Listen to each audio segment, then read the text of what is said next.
양철선 목사의 내 영혼이 은총 입어. 네, 여러분 안녕하세요. 이번 6월 25일은 6.25가 발발한 지 75주년이 되는 날입니다. 6.25로 인해서 얼마나 고생을 많이 했나요? 얼마나 피해가 많았나요?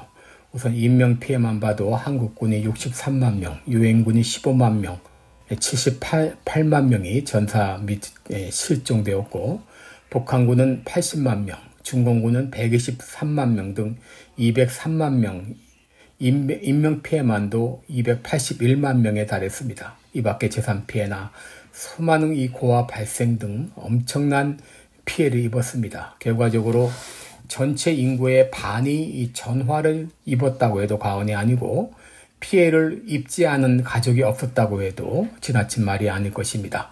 오늘은 그래서 이 위정자들을 위한 기도 이런 제목으로 말씀을 드리겠는데, 여러분 그리스도인들에게는 이 기도의 사명이 있습니다. 그것은 바로 나라를 위해 기도하는 사명입니다.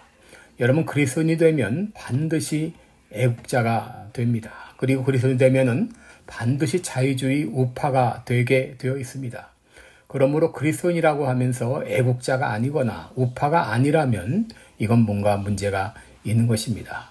그리고 우리가 나라를 위해서 기도할 때 무엇보다도 위정자들을 위해서 기도해야 됩니다. 왜냐하면 우리는 천국의 시민임과 동시에 지상나라의 시민이기도 하기 때문입니다. 디모데전서 2장 1절로 2절을 보게 되면, 그러므로 내가 첫째로 권하노니 모든 사람을 위하여 간구와 기도와 도고와 감사를 하되 임금들과 높은 지위에 있는 모든 사람을 위하여 하라. 이는 우리가 모든 경건과 단정한 중에 고요하고 평안한 생활을 하려 함이니라 라고 했습니다. 여러분 여기 임금들과 높은 지위에 있는 사람들은 위정자들을 말하죠. 위정자들을 위해서 기도하라고 하는 것입니다. 그렇다면 우리 위정자들을 위해 기도할 때 무엇을 기도해야 될까요? 세 가지를 말씀드립니다. 첫째, 위정자들이 하나님을 두려워하도록 기도해야 됩니다. 여러분 위정자들을 위해 기도할 때 그들이 하나님을 두려워하도록, 주를 두려워하도록 기도해야 됩니다. 위정자들은 권력을 가지고 있죠. 이 권력을 가지고 있다는 것은 힘을 행사할 수 있다는 것인데, 예전 왕정 시대에는 왕이 그 힘을 가지고 사람을 죽이기도 하고 귀양을 보냈습니다. 또 권력이 한 사람에게 집중되어 있는 공산주의 국가에서는 권력자 맘대로 사람을 죽이기도 하고 숙청을 하기도 합니다. 여러분 위정자가 하나님을 두려워하는 마음이 없으면 못할 짓이 없습니다. 1966년 문화 대혁명 때 중국의 모택동은 홍인병들을 동원해서 2천만 명 이상을 죽였죠. 2차 세계대전 당시 나치 히틀러는 600만 이상의 유대인들을 죽였죠.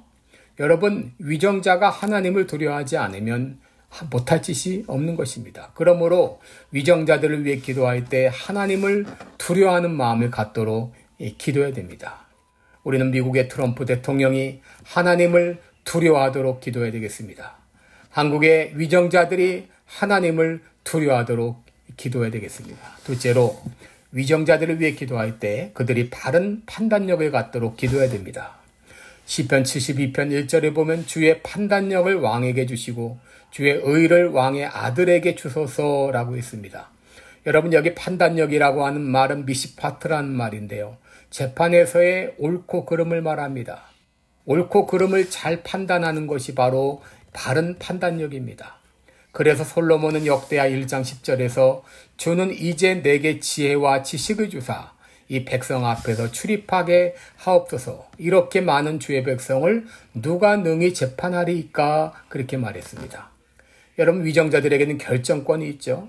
그러므로 그들이 무엇을 어떻게 결정하느냐에 따라서 국가의 운명이 좌우됩니다. 이들이 바른 판단력을 가지고 바른 결정을 하도록 기도해야 되겠습니다. 여러분 1953년 6월 28일 이승만 대통령이 방공포로 석방에 단행했죠. 휴전 협상을 앞에 두고 있던 미국이 발칵 뒤집혔습니다.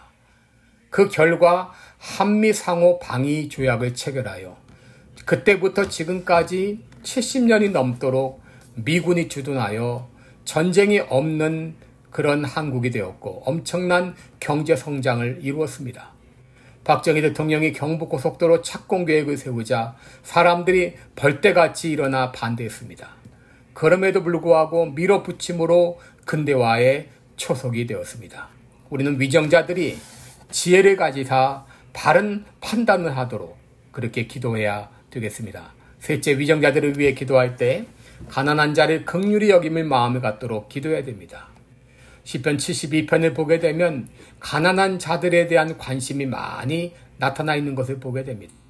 2절에 저가 주의 백성을 의로 판단하며 주의 가난한 자를 공의로 판단하리니 라고 했습니다. 4절에 가난한 자를 신원하사 궁핍한 자의 자손을 구원하사 압박하는 자를 꺾으리로다 라고 말했습니다. 여러분, 위정자들이 가난한 자를 중심으로 가난한 자를 위주로 해서 그들을 위한 정책을 펴도록 그렇게 기도해야 되겠습니다. 이렇게 위정자들이 나라를 다스릴 때 나라는 평강을 누리게 되고 나라는 부강하게 됩니다. 여러분, 우리가 나라를 위해서 기도할 때 이제 위정자들이 하나님을 두려워하고 바른 판단력을 가지고 또 가난한 사람들을 생각하며 정치할 수 있도록 해달라고 날마다 기도하시기 바랍니다. 고맙습니다. 지금까지 시카고 빌라델비아 교회 담임 방철선 목사의 내 영혼이 은총이 보였습니다.